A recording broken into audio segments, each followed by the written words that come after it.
চব্বিশের বাংলা আওয়ামী লীগের ঠাঁই নাই, আওয়ামী লীগের ঠাঁই নাই, চব্বিশের বাংলায় জনে জনে খবর দে, খবর দে। আওয়ামী লীগ নিষিদ্ধের দাবিতে যমুনার সামনে ছাত্র জনতার অবস্থান, না মানলে এক দফা ঘোষণার হুঁশিয়ারি। দেশবাসীকে আরেকবার রাজপথে নামার আহ্বান এনসিপি নেতা হাসনাতের। এবার তারেক রহমানের দেশে ফেরার অপেক্ষায় বিএনপি। রাজনৈতিক কার্যালয়ের গোছগাছ শুরু, নেওয়া হচ্ছে নিরাপত্তা প্রস্তুতি। এখনই রাজনীতিতে আসছেন না ডাক্তার জুবাইদা। রাখাইনকে রোহিঙ্গা শূন্য করার মিশনে জান্তার চেয়েও ভয়ঙ্কর আরাকান আর্মি দাবি ভুক্তভোগীদের। দিনে বাংলাদেশে ঢুকছেন অর্ধশতজন, বসতি বরাদ্দ দিতে জাতিসংঘের চিঠি। এবং এবার পাকিস্তানের বিরুদ্ধে 3টি সামরিক ঘাঁটিতে হামলার অভিযোগ ভারতের, নাকচ করল ইসলামাবাদ। ক্ষেপণাস্ত্র ও ড্রোন প্রতিহতের পাল্টাপাল্টি দাবি।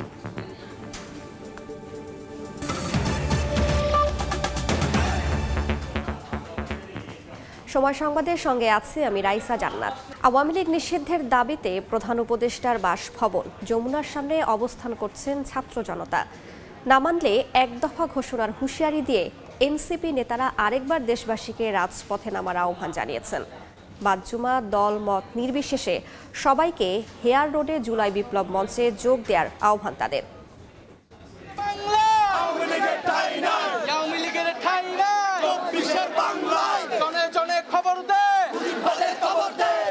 আওয়ামী লীগের বিচার, নিবন্ধন বাতিল ও রাজনৈতিক কার্যক্রম নিষিদ্ধের দাবিতে প্রধান উপদেষ্টার বাসভবন যমুনার সামনে অবস্থান কর্মসূচি পালন করছে জাতীয় নাগরিক পার্টি এনসিপি। এছাড়াও যোগ দিয়েছে জামায়াতে ইসলামী, ইনকিলাব মঞ্চ, ইসলামী আন্দোলন, জুলাই অভ্যুত্থানে আহতরা সহ বিভিন্ন রাজনৈতিক দল ও ছাত্র জনতা।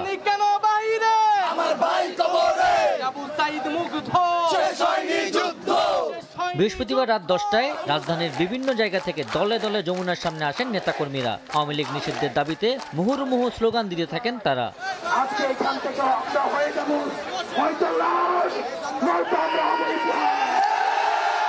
আওয়ামী লীগ নিষিদ্ধে সুস্পষ্ট রোডম্যাপ ঘোষণা করতে অন্তর্বর্তী সরকারের প্রতি আহ্বান জানায় ছাত্র জনতা। 16টা বছর আওয়ামী লীগ যে একটা ফ্যাসিবাদী আইন ব্যবস্থা, বিচার ব্যবস্থা, সাংবিধানিক ব্যবস্থা তৈরি করেছে, এইটাতে যে কোনো সরকার, যে কোনো দল পরবর্তীতে পুনরায় ফ্যাসিস্ট হয়ে কিন্তু আবার দাঁড়াতে পারে। দাবিটা হচ্ছে প্রধান উপদেষ্টা উনি আমাদেরকে একটা রুটম্যাপ দিবে আওয়ামী লীগকে কখন নিষিদ্ধ করছে। আওয়ামী লীগকে নিষিদ্ধ করে প্রজ্ঞাপন জারি করা না হলে জুলাই অভ্যুত্থানে শেখ হাসিনার পতনে দেয়া এক দফার মতো আরেকটি এক দফা ঘোষণা করার হুঁশিয়ারি দেন বিক্ষোভকারীরা। মানুষের উপরে নির্বিচারে গুলি চালিয়েছে, তাদেরকে নিষিদ্ধ করার জন্য আমরা বারবার তাদেরকে অনুরোধ করেছি। আমাদের একটাই দাবি, আওয়ামী লীগকে বাংলাদেশ থেকে ব্যান করতে হবে, নিষিদ্ধ করতে হবে। তারা কোনো ধরনের রাজনৈতিক কোনো কর্মকাণ্ড বাংলাদেশে করতে পারবে না। এক দফা এক দাবি হলো আওয়ামী লীগকে নিষিদ্ধ করা। যদি আপনারা আওয়ামী লীগকে নিষিদ্ধ না করেন, 5ই আগস্টে যেমন বিপ্লব ঘটেছিল তার থেকে বড় একটি প্রতি বিপ্লব ঘটতে যাচ্ছে।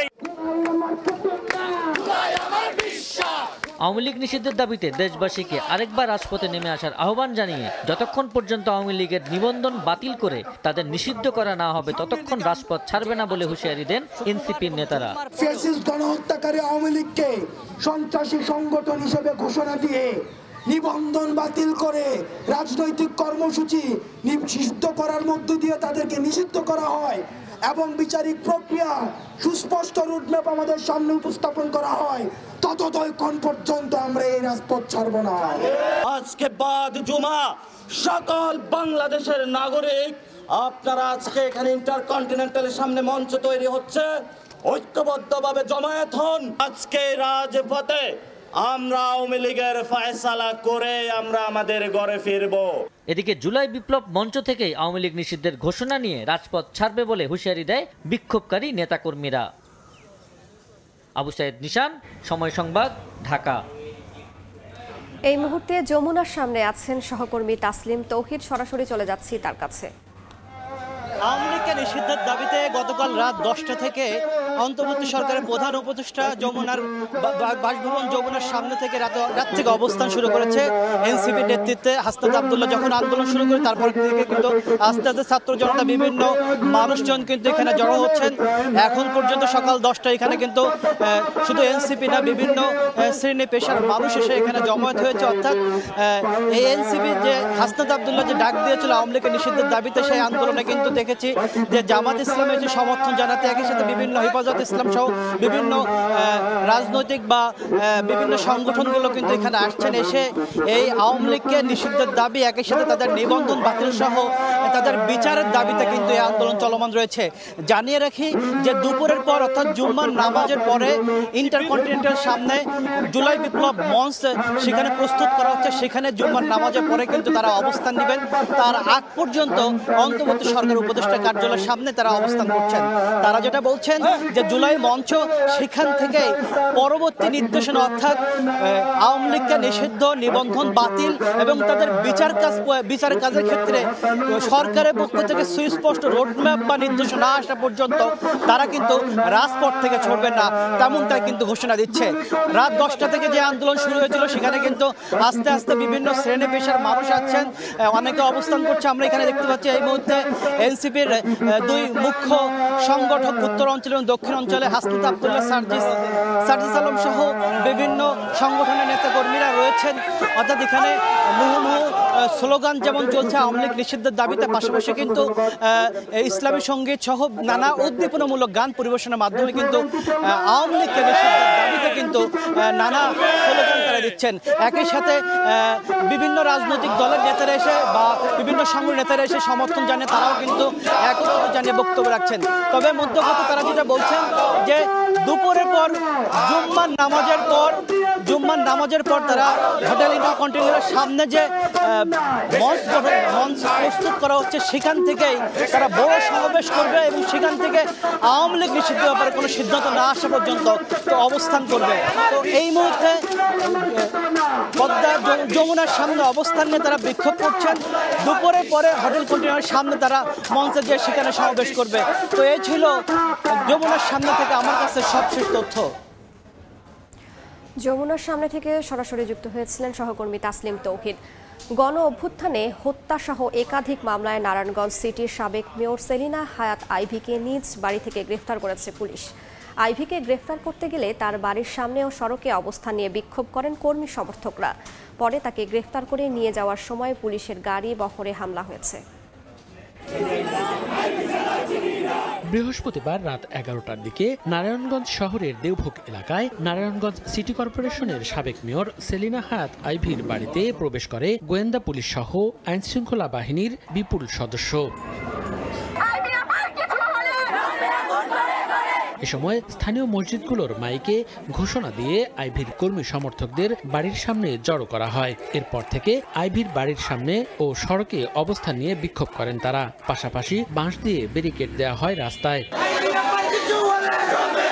রাতভর কর্মী সমর্থকদের রাস্তা অবরোধ সহ নানা তৎপরতাকে উপেক্ষা করে গণ অভ্যুত্থানে হত্যাসহ একাধিক মামলায় আইভীকে ভোর 6টার দিকে নিজ বাসা থেকে পুলিশের গাড়িতে করে নিয়ে যান আইন শৃঙ্খলা রক্ষাকারী বাহিনীর সদস্যরা। এ সময় গ্রেপ্তারি পরোয়ানা না দেখিয়ে তাকে ধরে নিয়ে যাওয়া হচ্ছে বলে অভিযোগ করেন সেলিনা হায়াত আইভী। আমার এখানে প্রশাসন এসেছে এবং ওনারা বলেছে যে আমার বিরুদ্ধে ওয়ারেন্ট ইস্যু করা হয়েছে, যদিও তারা আমাকে ওয়ারেন্ট ইস্যুটা দেখাতে পারে নাই, কিন্তু আমি আইনের প্রতি শ্রদ্ধাশীল হয়ে আমি তাদের সাথে যাচ্ছি। সাবেক সিটি কর্পোরেশন মেয়র আইবি রহমান, তার বাসায় আমরা অভিযান চালাই এবং ভোরবেলা তাকে গ্রেপ্তার করতে সক্ষম হই।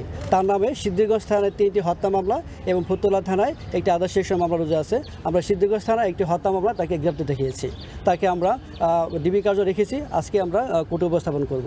গত বছরের 5 আগস্ট আওয়ামী লীগ সরকারের পতনের পর সারা দেশে সিটি কর্পোরেশনের মেয়র পদ বিলুপ্ত করা হলে তখন থেকে নিজ বাড়িতেই অবস্থান করছিলেন সেলিনা হায়াত আইভী। সময় সংবাদ, নারায়ণগঞ্জ। বেগম খালেদা জিয়ার সঙ্গে দেশে ফিরেছেন পুত্রবধূ ডাক্তার জুবাইদা রহমান। বিএনপি নেতাকর্মীদের মাঝে বইছে উৎসবের আমেজ। এবার তারেক রহমানের দেশে ফেরার অপেক্ষা। দলটির স্থায়ী কমিটির সদস্যরা বলছেন, এরই মধ্যে ভারপ্রাপ্ত চেয়ারম্যানের রাজনৈতিক কার্যালয়ে গোছানো ও নিরাপত্তা প্রস্তুতি নেওয়া শুরু হয়েছে। গণতান্ত্রিক উত্তরণে জিয়া পরিবার বড় ভূমিকা রাখবে বলে আশা তাদের। হাসান ওয়ালির প্রতিবেদন।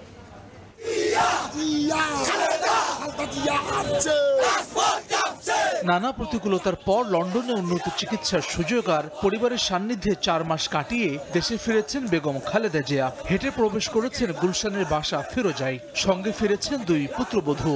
এবার অপেক্ষা শুধু তারেক রহমানের দেশে ফেরার। বিএনপি নেতারা বলছেন আপোষহীন চরিত্রের গণতন্ত্রের প্রতীক বেগম জিয়া। যথাসময়ে উন্নত চিকিৎসা না পাওয়ার আক্ষেপ তাদের। তবে শারীরিক জটিলতায় মাঠের রাজনীতিতে পুরোদমে সক্রিয় না হতে পারলেও চেয়ারপারসনের উপস্থিতি নেতাকর্মীদের উদ্যম বাড়াবে।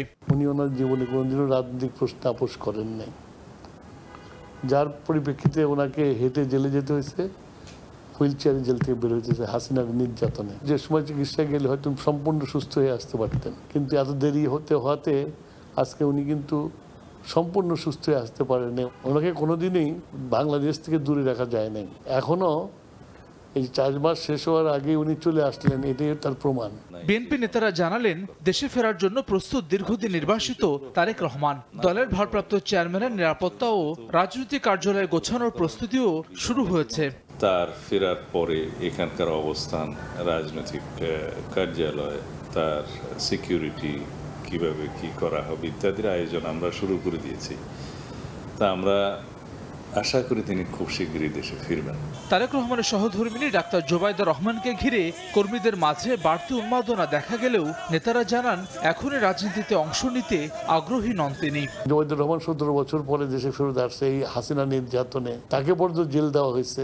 আমাদের যে পলিটিক্সে নতুন কিছু সংযোজন হবে বা উনি জয়েন করবেন এরকম কিছু না, এটা মানুষের হৃদয় রিঙ্গানো ভালোবাসা দেখানোর জন্যই উনি ছবি নিয়ে দাঁড়িয়েছে। খালেদা জিয়ার দেশে ফেরা গণতন্ত্রের পথে উত্তরণে ভূমিকা রাখবে বলে আশা নেতাদের।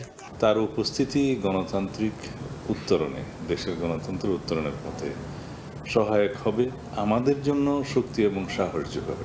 হাসান ওয়ালি, সময় সংবাদ, ঢাকা। ভারত পাকিস্তান সংঘাতের খবর।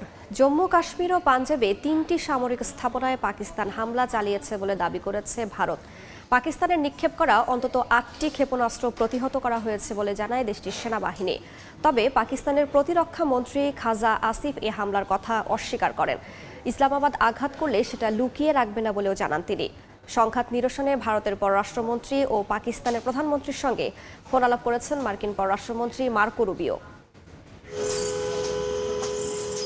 স্থানীয় সময় বৃহস্পতিবার রাতে জম্মু কাশ্মীর সীমান্তে ড্রোন হামলা চালিয়েছে পাকিস্তান। এমন দাবি করে ভারত বলছে সামরিক ঘাঁটি ও গুরুত্বপূর্ণ স্থাপনা লক্ষ্য করে ড্রোন ও ক্ষেপণাস্ত্র হামলা চালানো হয়, যার মধ্যে ছিল জম্মুর সটোয়ারি বিমান ঘাঁটিও। পাকিস্তানের নিক্ষেপ করা অন্তত 8টি ক্ষেপণাস্ত্র প্রতিহত করেছে বলে জানায় ভারতের প্রতিরক্ষা বাহিনী।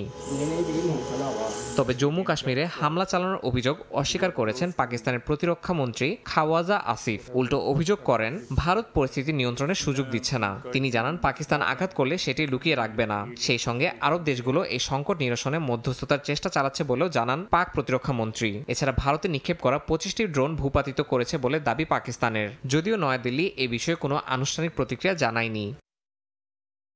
এদিকে সংঘর্ষে ভারতীয় যুদ্ধবিমান বিধ্বস্ত হওয়ার প্রমাণ পাওয়ার দাবি করেছে বিবিসি। জানানো হয় তারা 3টি ভিডিও যাচাই করেছে, যেখানে ফরাসি নির্মিত রাফায়েল যুদ্ধবিমানের ধ্বংসাবশেষ দেখানো হয়েছে, যা ভারতীয় বিমান বাহিনী ব্যবহার করে। বিবিসি ভেরিফাই জানিয়েছে ভারতের পাঞ্জাব রাজ্যের বাথিন্ডা শহরের কাছে একটি মাঠের ওপর বিধ্বস্ত বিমানের ছবি পাওয়া গেছে। সেখানে সৈন্যদের বিধ্বস্ত বিমান থেকে ধ্বংসাবশেষ সংগ্রহ করতে দেখা যায়।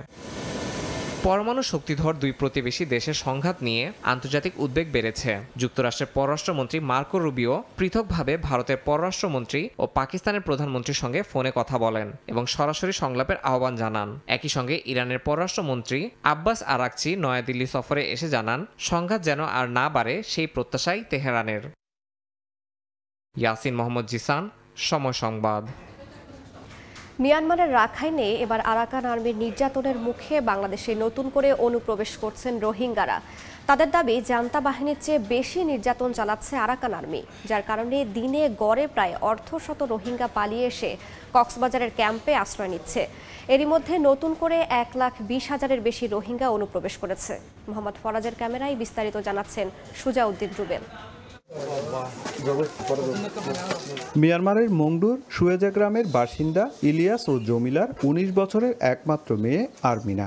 আরাকান আর্মির হাত থেকে মেয়েকে রক্ষা করতে নানা কৌশলে সীমান্ত পাড়ি দিয়ে পাঠিয়ে দেন বাংলাদেশে। 8 দিন আগে নাপ নদী পাড়ি দিয়ে আরমিনার অবস্থান এখন কক্সবাজারের উখিয়ার রোহিঙ্গা ক্যাম্পে। দেন রাখাইনে আরাকান আর্মির হাতে নির্যাতনের বর্ণনা। এটা বেশি মগ বাগিয়ে জুলুম অকল করে তো শস্য মেলা ভাঙ ধরে দড়ি দড়ি ভর্তি না এলো যার গদি আরমিনার মতো মিয়ানমারের মংডু কিংবা বুচিডং থেকে অনেক রোহিঙ্গা পালিয়ে এসে আশ্রয় নিয়েছে কক্সবাজারের উখিয়া ও টেকনাফের ক্যাম্পগুলোতে। অনুপ্রবেশ করা কয়েকজন রোহিঙ্গা জানালেন, রোহিঙ্গা তরুণ তরুণীদের জিম্মি করছে আরাকান আর্মি, পুড়িয়ে দিচ্ছে বসতি আর অভিযানের নামে ধরে নিয়ে ব্যবহার করছে তাদের নানা কাজে। জোয়ান ফঞ্জিন আছেন আর মিলিটারির মাঝে আরাকান আর্মির মাঝে কি করা পড়ব গলা পড়বে বলা জরুরি যে গলা মন্ত লইজা দিয়ান দেখা যা হিয়াম ফোনা যা খড়ে নিয়ে দেন আর খবর নেই। এ পর্যন্ত আর হাসে ৩-৪০০ ফ্যামিলি পর্যন্ত আসছিল। রোহিঙ্গা কমিউনিটির নেতারা বলছেন, মিয়ানমারের জান্তা বাহিনীর পর এবার আরাকান আর্মিও রাখাইনকে রোহিঙ্গা শূন্য করার মিশনে নেমেছে। তারা আরাকানরে anti Rohingya anti Muslim land কান বানাবেলা সাথ দে।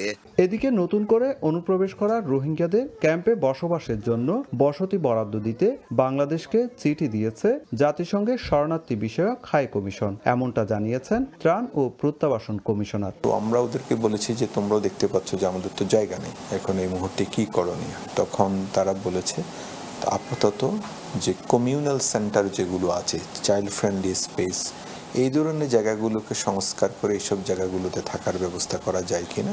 সরকারের হিসেবে দেশে 13 লাখের বেশি রোহিঙ্গা বসবাস করছে। তাদের বেশিরভাগই 2017 সালে মিয়ানমারের সহিংসতার সময় পালিয়ে আসে।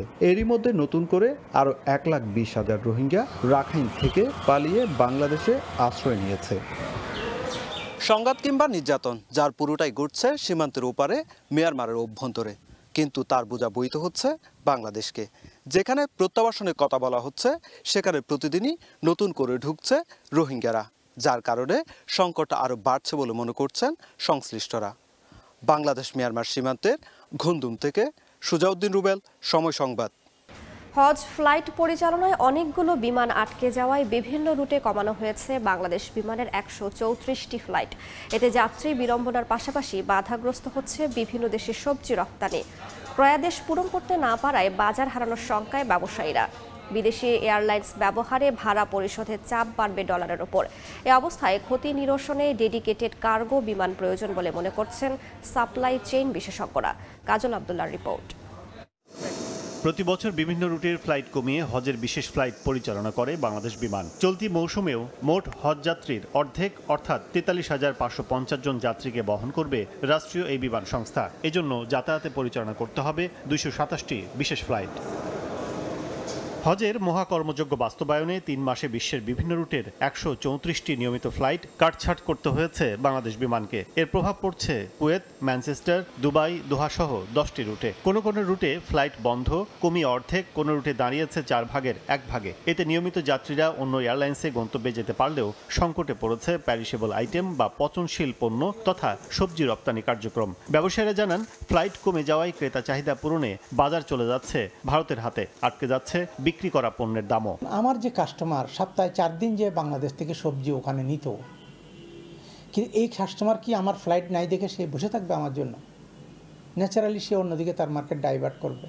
এখন আমাদের পুরো মার্কেটটা কিন্তু ক্যালকাটায় চলে গেছে। লাভজনকভাবে পরিচালনার সুযোগ থাকায় পণ্য পরিবহনে কার্গো ফ্লাইট চালুর পরামর্শ সাপ্লাই চেইন বিশেষজ্ঞদের। যদিও ভিন্নমত জানিয়ে সংকট সমাধানে যাত্রীবাহী ক্যারিয়ারকেই গুরুত্ব দিচ্ছেন বিমান সংশ্লিষ্টরা। ওভারকাম করার জন্য আসলে আমাদের একটা স্থায়ী সমাধান দরকার, এবং সেই ক্ষেত্রে আসলে এটাকে এই স্ট্র্যাটেজিটা সেট করতে হবে আমাদের রাষ্ট্রকে।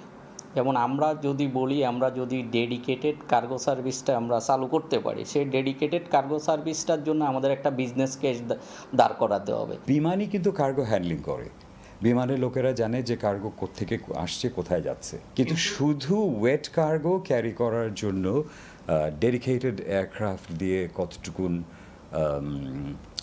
ফিজিবল হবে এ সম্বন্ধে আমার সন্দেহ আছে। এদিকে সংকট কিছুটা কাটাতে একাধিক টেন্ডার দিয়ে পুরনো উড়োজাহাজও মিলছে না বলে জানিয়েছে বাংলাদেশ বিমান। আমরা অনেক চেষ্টা করেছি লিজ নেওয়ার জন্য, এখন পাইনি, কাজগুলো আমাদের চলমান আসছে।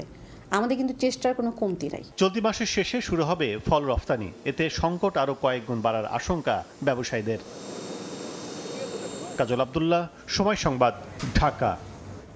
জুলাই আন্দোলনে আগুনে পুড়িয়ে দেওয়ার 9 মাস পর আবারও চালু হয়েছে নারায়ণগঞ্জ আঞ্চলিক পাসপোর্ট অফিসের কার্যক্রম। এতে দীর্ঘ ভোগান্তি থেকে মুক্তি মিলেছে জেলাবাসীর। শওকত আলী সৈকতের পাঠানো তথ্য ও আরিফ হোসেনের ছবি নিয়ে রিপোর্ট। সেবা প্রত্যাশীদের উপচে পড়া ভিড়, কর্মকর্তা কর্মচারীদের কাজের ব্যস্ততা, আবারও কর্মচাঞ্চল্যতা ফিরেছে নারায়ণগঞ্জ আঞ্চলিক পাসপোর্ট অফিসে। 2024 সালের জুলাইয়ে ছাত্র জনতার অভ্যুত্থানকালে নারায়ণগঞ্জ আঞ্চলিক পাসপোর্ট অফিসে হামলা চালিয়ে আগুন ধরিয়ে দেয় দুর্বৃত্তরা। পুড়ে যায় সার্ভার, গুরুত্বপূর্ণ ফাইল ও যাবতীয় নথিপত্র সহ তৈরি থাকা গ্রাহকদের 8000 পাসপোর্ট। এরপর থেকে টানা 9 মাস বন্ধ থাকে সব কার্যক্রম। সংস্কার শেষ করে চলতি সপ্তাহে আবারও শুরু হয় পাসপোর্ট অফিসের কার্যক্রম। এতে দীর্ঘ ভোগান্তি থেকে মুক্তি মিলেছে জেলাবাসীর। কেরানীগঞ্জে যাইতে হইতো, এটা অনেক ঝামেলার বিষয় মনে হইতো। ভোগান্তি কমছে, নাই তো বিগত আরো 2 বার, গত সপ্তাহে রবিবার এবং সোমবার আমার পাসপোর্ট অফিসে যাইতে হয়েছে লং ডিস্টেন্স। অপেক্ষা করতে করতে কালকে আমি একজনকে ফোন করছি যে আমাদের কার্যক্রম শুরু হবে, আপনি আসেন। দালালের কারণে অনেক হয়রানির শিকার হইতে হয়, আর ডিসিপ্লিন অনেক অভাব। আশা করি ডিসিপ্লিন খুব তাড়াতাড়ি ঠিক হইব, আর দালাল মুক্ত পাসপোর্ট আমরা চাই। খুব খুশি হয়েছি, আমার দূরে যাওয়া লাগে না আর কি, কষ্টটা সহ্য করতে হয় নাই। বাচ্চার পাসপোর্টটা আজকে করতে পারলাম ঝামেলা মুক্তভাবে, খুব দ্রুত। সংশ্লিষ্টরা বলছেন, গ্রাহকরা আবেদনের কপি ও জাতীয় পরিচয়পত্র সহ নির্ধারিত নথিপত্র নিয়ে অফিসে আসলে স্বল্প সময়ের মধ্যেই পেয়ে যাবেন তাদের পাসপোর্ট। ডকুমেন্টগুলো নিয়ে আসতে হবে, নিয়ে আসলে আমরা সেই অনুযায়ী আপনাকে পাসপোর্ট দিতে পারবো। আর দালাল মুক্ত পরিবেশে শতভাগ গ্রাহক সেবা নিশ্চিতের আশ্বাস কর্তৃপক্ষের। জনগণ যাতে শতভাগ সেবা পায় সে প্রেক্ষাপট নিয়ে আমাদের কর্মকর্তা কর্মচারীরা কাজ করে যাব। আনডেলিভার্ড পাসপোর্ট পুরানো হয়েছে, সেই পাসপোর্ট অলরেডি আমরা আগারগাঁ পাসপোর্ট অফিস থেকে ইতিমধ্যে প্রায় 7000-এর মতো আমরা ডেলিভারি সম্পন্ন করেছি। অল্প কিছু সংখ্যক পাসপোর্ট ডেলিভারির জন্য আমাদের আগারগাঁ হেড অফিস অপেক্ষা আছে। যারা পাসপোর্টের জন্য আসবেন তারা যেন নির্দিষ্ট সময়ের মধ্যে তারা পাসপোর্ট পেয়ে যান এবং তাদের জন্য কোনো রকম কোনো প্রতিবন্ধকতার সম্মুখীন না হতে হয়। কোনো অভিযোগ আসে যে দালালরা এখানে কোনো ইনফ্লুয়েন্স করছে, আমরা সাথে সাথে আমাদের মোবাইল টিম পাঠাবো। চলতি বছরের জানুয়ারি থেকে এপ্রিল পর্যন্ত 82 লাখ টাকা ব্যয়ে পাসপোর্ট অফিস ভবনটির অবকাঠামোগত সংস্কার কাজ করেছে গণপূর্ত বিভাগ। সময় সংবাদ, নারায়ণগঞ্জ। পদ্মা সেতু এখন সিসিটিভি ক্যামেরার আওতায়। স্থাপন করা হয়েছে 133টি ক্যামেরা। এতে সেতুতে যান চলাচল ও নিরাপত্তায় সার্বক্ষণিক মনিটরিং সহজ হয়েছে। দুর্ঘটনা বা বিকল হয়ে যাওয়া যানের লোকেশন চিহ্নিত করে নেওয়া হচ্ছে তাৎক্ষণিক ব্যবস্থা। আবহাওয়া, তাপমাত্রা, এমনকি ঘন কুয়াশা দৃশ্যমান পরিস্থিতিও জানান দেবে বিশেষ ক্যামেরা, বলছেন প্রকৌশলীরা। নাসির উদ্দিন উজ্জ্বলের রিপোর্ট, ছবি তুলেছেন আবু সাইদ। পুরো পদ্মা সেতু এখন সিসিটিভি ক্যামেরার আওতায়। নির্দিষ্ট দূরত্বে সেতু জুড়ে 4 ধরনের ক্যামেরা স্থাপন করা হয়েছে। প্রয়োজন অনুযায়ী ক্যামেরাগুলো অটোমেটিক জুম হয়। মা প্রান্তের সেন্টারে বসে 4 জন তা তাৎক্ষণিক পর্যবেক্ষণ করছেন, নিচ্ছেন প্রয়োজনীয় ব্যবস্থা। এক্সপ্রেস ওয়ের সর্বোচ্চ গতির ন্যায় পদ্মা সেতুতেও এখন যানবাহনের সর্বোচ্চ গতি 80 কিলোমিটারে উন্নীত করা হয়েছে। গতি নিয়ন্ত্রণ এবং ট্রাফিক আইন কার্যকরের ক্ষেত্রেও এই ক্যামেরা গুরুত্বপূর্ণ ভূমিকা রাখতে শুরু করেছে। দুর্ঘটনা এবং যান্ত্রিক ত্রুটির কারণে বিকল থাকা যানবাহনের লোকেশন চিহ্নিত করে তাৎক্ষণিক ব্যবস্থা নেওয়া হচ্ছে। কাটছে ডাকাতি সহ অপরাধের সংখ্যাও। নিরাপত্তার দিক দিয়েও ভালো হয়েছে, অ্যাক্সিডেন্টের জোরে গাড়ি চালানো মামলা হবে, এটার দিক দিয়েও ভালো হয়েছে। ডাকাতি সন্ত্রাসী হয়েছে, ক্যামেরার কারণে সন্ত্রাসী হামলা বা ডাকাতি কম হবে। কোনো ধরনের দুর্ঘটনা হলে আমরা তাৎক্ষণিকভাবে সেখানে মনিটরিং টিম বা আমাদের রেস্কিউ টিম যাতে যায়, এটা আমরা করতে পারি। প্রকৌশলীরা জানান, উচ্চ ক্ষমতার এই সিসিটিভি ক্যামেরা 360 ডিগ্রি মুভ করতে পারে। জুম করলেও স্পষ্ট ছবি দেখা যাচ্ছে। রয়েছে অটো ইন্ডিকেটেড ওয়েদার সিস্টেমও। আবহাওয়া, তাপমাত্রা, এমনকি ঘন কুয়াশার দৃশ্যমান পরিস্থিতিও জানান দেবে বিশেষ এই ক্যামেরা। ক্যামেরার মাধ্যমেই আমাদের যে আলাদা সার্ভেলেন্স সিস্টেম আছে, সেখানে 4 জন একটি দল সর্বক্ষণিক ব্যাপারটা মনিটর করতেছে। ব্রিজের কোন পিয়ারে বা কোথায় কত টেম্পারেচার আছে এবং ভিজিবিলিটি, যেটা বিশেষ করে শীতকালে যখন ফগ হয় তখন এটা খুব কাজে লাগে। পদ্মা সেতু এবং দুপারের অ্যাপ্রোচ সড়কের মা থেকে পাঁচচট পর্যন্ত 133টি ক্যামেরা স্থাপন করা হয়েছে। Padma bridge traffic monitoring centre থেকে সিসি ক্যামেরায় সেতুর যান চলাচল এবং নিরাপত্তা সার্বক্ষণিক মনিটরিং করা হচ্ছে। মুন্সিগঞ্জের মা থেকে নাসির উদ্দিন উজ্জ্বল, সময় সংবাদ। ভারত পাকিস্তান সংঘাতে ভেন্যু বদল করতে বাধ্য হলো পাকিস্তান সুপার লিগ কর্তৃপক্ষ। শুরুতে করাচির কথা বলা হলেও ক্রিকেটারদের নিরাপত্তা বিবেচনায় পাকিস্তানের বাইরে নিয়ে যাওয়া হলো পিএসএল। আসরের বাকি 8 ম্যাচ অনুষ্ঠিত হবে সংযুক্ত আরব আমিরাতের দুবাইতে। এক সংবাদ বিজ্ঞপ্তিতে বিষয়টি নিশ্চিত করেছে পাকিস্তান ক্রিকেট বোর্ড। পেহেলগাম হামলা দিয়ে শুরু হওয়া ভারত পাকিস্তান অস্থিরতা এখন রূপ নিয়েছে ভয়াবহ সংঘাতে। একই দিনে এর প্রভাব পড়েছে দুদেশের সবচেয়ে বড় ক্রিকেট লিগে। তবে এবার আইপিএল এর আগে সমাধানের পথ খুঁজে নিয়েছে পিএসএল। রাওয়ালপিন্ডির স্টেডিয়াম এলাকায় ড্রোন বিধ্বস্ত হওয়ায় গতকাল মাঠে গড়ায়নি পিএসএল এ নাহিদ রানার দল পেশোয়ার জালমির খেলা। ভারতের বিভিন্ন শহরে পাকিস্তানের ক্ষেপণাস্ত্র হামলায় মাঝপথে বাতিল হয়ে যায় আইপিএল এ দিল্লি ক্যাপিটালস ও পাঞ্জাব কিংসের ম্যাচ। এমন অবস্থায় বাকি ম্যাচগুলো নিয়ে দুই ক্রিকেট বোর্ডই আছে দুশ্চিন্তায়। তবে সমাধান হিসেবে বিসিসিআইয়ের পছন্দের জায়গা এবার দখল করেছে পিসিবি। অতীত ইতিহাস বিবেচনায় গতকাল থেকেই পাকিস্তানে অবস্থানে অনীহা দেখা দেয় বিদেশি ক্রিকেটারদের মধ্যে। দফায় দফায় বৈঠক করে এবং করাচিতে ম্যাচ আয়োজনের প্রতিশ্রুতি দিয়েও তাদের রাজি করাতে পারেনি পিসিবি। শেষ পর্যন্ত পুরো লিগটাকে পাকিস্তান থেকে সরিয়ে আরব আমিরাতে নিয়ে যাওয়ার সিদ্ধান্ত নেয় তারা। পাকিস্তান সুপার লিগের বাকি ম্যাচ হবে দুবাইয়ের ইন্টারন্যাশনাল ক্রিকেট স্টেডিয়ামে।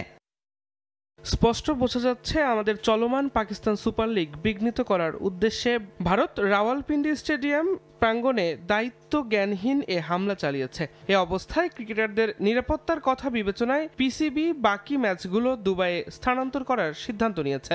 তবে ভেন্যু স্থানান্তর করলেও এখনো সূচি চূড়ান্ত করতে পারেনি পিসিবি। খুব শিগগিরই পিএসএল এর গ্রুপ পর্বের 4 ম্যাচ, কোয়ালিফায়ার, 2টি এলিমিনেটর এবং ফাইনালের সূচি ঘোষণা করা হবে বলে জানিয়েছে পাকিস্তান ক্রিকেট বোর্ড। তামিম হোসেন, সময় সংবাদ। এ পর্যায়ে শীর্ষ সংবাদগুলো জানিয়ে দিচ্ছি আরেকবার।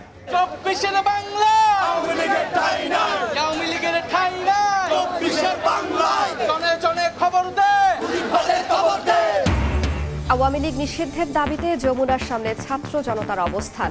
না মানলে এক দফা ঘোষণার হুঁশিয়ারি। দেশবাসীকে আরেকবার রাজপথে নামার আহ্বান এনসিপি নেতাদের।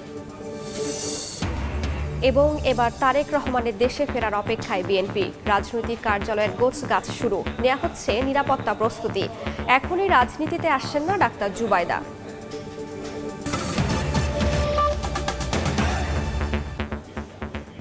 এই ছিল সময় সংবাদের, সঙ্গেই থাকুন সময়ের।